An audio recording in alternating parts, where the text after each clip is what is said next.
السلام عليكم ورحمة الله وبركاته. طلابنا الأعزاء، طلاب مدرسة مصطفى كامل الرسمية المتميزة للغات ببنها محافظة القليوبية، أهلا بكم جميعا في وحدة مدرسة مصطفى كامل الرسمية للغات للتعلم عن بعد. واليوم درس جديد لمادة اللغة الإنجليزية لطلاب المرحلة الثانوية الصف الأول الثانوي، منهج المستوى الرفيع، قسم الأدب. Dear students at Mustafa Kamel Official Language School, warm welcome to our online learning unit for the secondary stage, and this is our first lesson transmitted to you all on poetry. So our first lesson is to explain William Wordsworth's Daffodils. At the end of this lesson, you will be able to learn a brief note about William Wordsworth. You will be able to read the stanzas of the poem Daffodils, and you will be able to explain the poem in a simple way and identify the figures of speech. At the end, you will be able to answer some questions. In our first part, we're going to give you a brief note about William Wordsworth. William Wordsworth was born in the Lake District of northern England, the second of 5 children of a modest, prosperous estate manager. And he lost his mother when he was only 7 years old, and after that he lost his father when he was only 13. And as being orphan boys, all his sisters and brothers were sent off by guardian uncles to a grammar school at Hawkshade, which is a village in the heart of Lake District. At Hawkshade, Wordsworth received an excellent education in classics, in literature, and mathematics, but the chief advantage to him there was the chance to indulge in the boyhood pleasures of living and playing in the out. William Wordsworth was one of the founders of the English Romanticism, and one of its central figures and important intellects. He is remembered as a poet of spiritual poetry, and being located in Lake District of England, which was an area that would become closely associated with Wordsworth for over 2 centuries after his death, and this affected his writing most. He began writing poetry as a young boy in grammar school, and before graduating from college he went on a walking tour of Europe, which deepened his love for nature and his sympathy for the common man, and these were his major themes in his poetry. Now, in this part of our session, you are going to listen to the lines to the stanzas recited on music, so please listen and enjoy.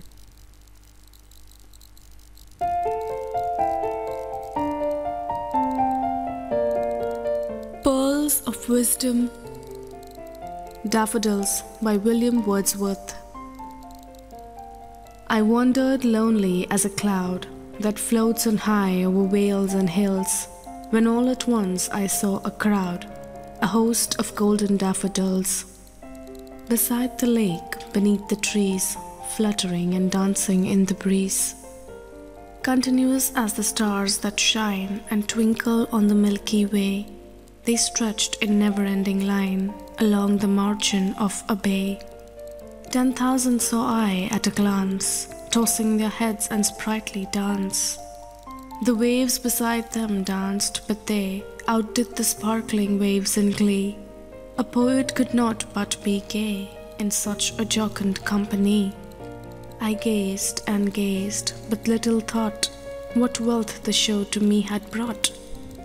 For oft when on my couch I lie, in waken or in pensive mood, they flash upon that inward eye, which is the bliss of solitude. And then my heart with pleasure fills, and dances with the daffodils. So please listen again and try to say with the lines.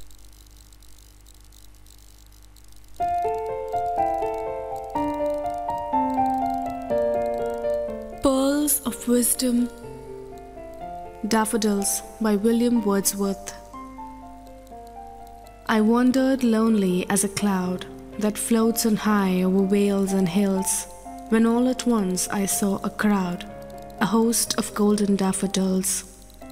Beside the lake, beneath the trees, fluttering and dancing in the breeze.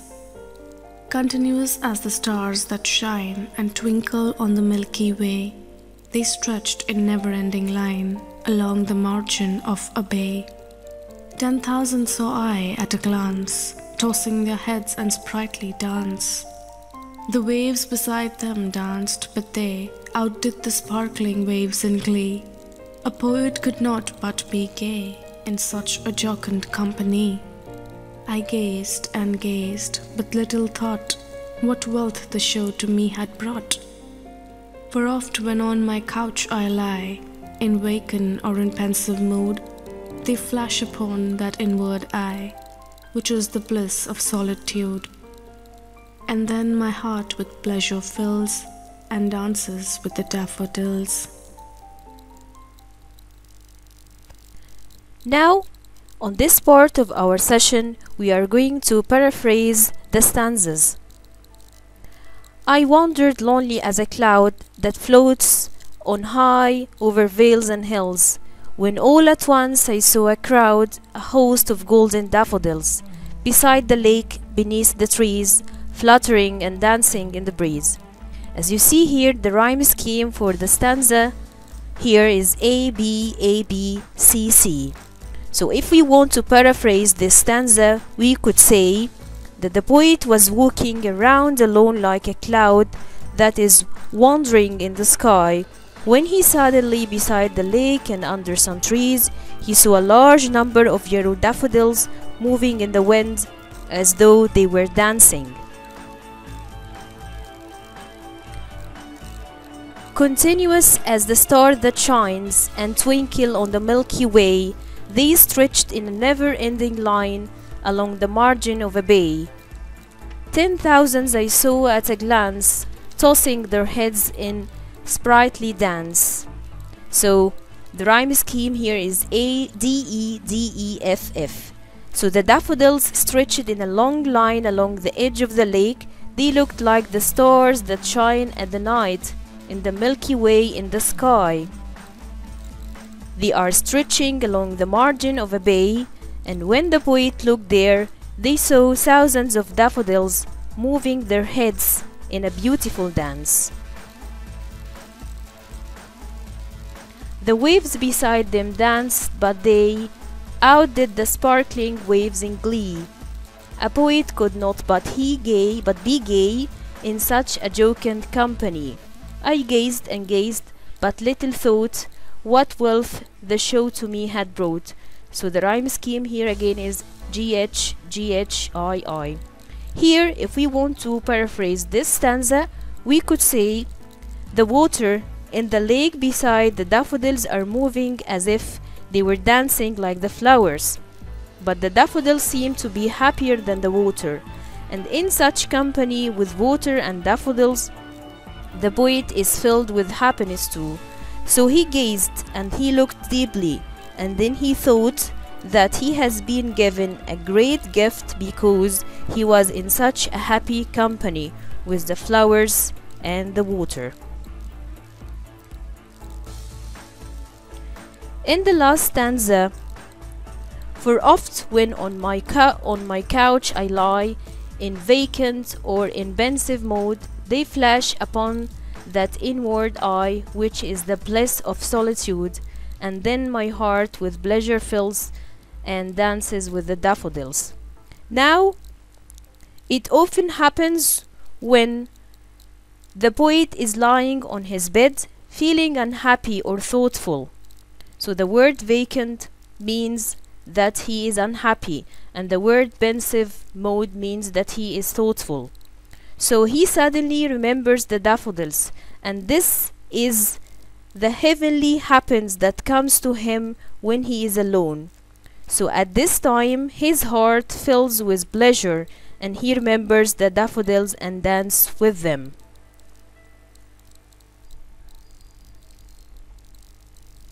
In the last part of our session, we are going to discuss together some figures of speech on the following stanzas. In stanza 1, as you see here, there are two figures of speech, contrast and personification. So if you look at the words highlighted in yellow, I wandered lonely, I saw a crowd. There is a contrast between these two phrases, lonely and a crowd, because the poet was alone when he saw a crowd of daffodils, a group of daffodils. The words here written in blue, over vales and hills beneath the trees, are also contrast, so he can see the daffodils everywhere, over the vales and hills and beneath the trees, under the trees. So we have two contrasts here in stanza number 1. The words highlighted in blue, floats and dancing, there is personification in these two words. The poet here personifies the daffodils as humans that can float or dance. In the second stanza, the words highlighted in yellow, stars that shine, continuous as the stars that shine. The poet here likens the daffodils as stars that shine, so there is a simile here in this phrase. There is also personification in the phrase tossing their heads. So the poet here is giving the daffodils a characteristic of a human, that they have heads and they can toss it, they can move it. So in the third stanza, you can see the word or the phrase highlighted in yellow, beside them dance. There is also personification. The poet is giving the daffodils the characteristic of a person who can dance. So there are a lot of personifications in stanza 2 and in stanza 3. So at the end of our session, I hope that you find this recording beneficial and useful to you. Thank you, my dear students. Hope you all success.